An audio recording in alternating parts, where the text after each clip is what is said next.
No, and that's why I lose respect for you when you start dancing and kissing Caucasian males. But I don't. Don't do that in front of me because I'm not a kisser of nobody. Yes, you are. You suck the dick of black people right now. You doing the easy shit. What you do, let me tell you what you do. Nah, see, homie, let me tell you something, homie. Ain't nobody gonna tell you. I don't suck.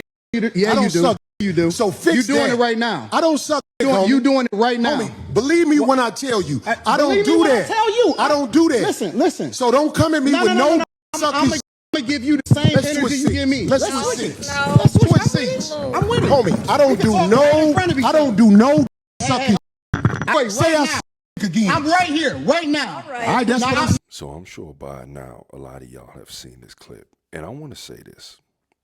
As men, at what point do you get to where you stop letting other men control your emotions? And I mean just with that simple phrase. When you tell a man or you invite a man to your crotch area or tell a man he performs on another man's crotch area, the amount of emotions that are released, the amount of triggered that goes on is beyond me. Now, people will argue saying it's not the same thing, but just before that, Corey told Anton that he's kissing the behind of white men. And he didn't explode off of that. But at the point where he said that you're sucking, you know what, you lose it. Now, I think this is where a lot of men, a lot of grown men lack this emotional fitness. There is no amount of words that a man should be able to tell you to make you conduct yourself like that. As far as the fighting part, I'm not saying none of y'all soft, but I'm saying none of y'all wanted to fight.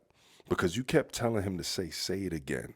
He said it several times. Me, in my experience coming up in high school, junior high school, watching fights and all that, the person that's always saying, yo, say it again, they don't really want to fight. Now, I don't know any of y'all personally. I'm just calling it how I see it and calling it from experiences that I've seen in my life. On the other hand, I seen Anton post this clip. No, he didn't. Let me be very clear. I want to be very, very clear. I want you to hear it from me directly. I would have beat it out of Corey. Same applies to him. It's not just Corey, because when he came up in your face, in your personal space, he came with all bad intentions. That was your reason right there to throw down. And then he told you to say it again, and you didn't. So that's telling me you really don't want to fight. And then get up and say, come outside. Corey didn't go outside. So I'm not sure if he wanted to fight.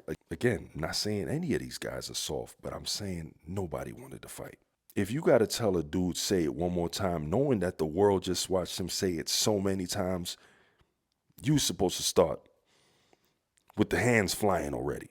If a man is approaching you that aggressive and he's in your personal space, he is in a danger zone. Just like he brushed off you saying that he's kissing the white man's behind, you should have brushed that off, because at the end of the day, it's all words. He didn't touch you. You didn't touch him. You dudes could have just debated that out as men.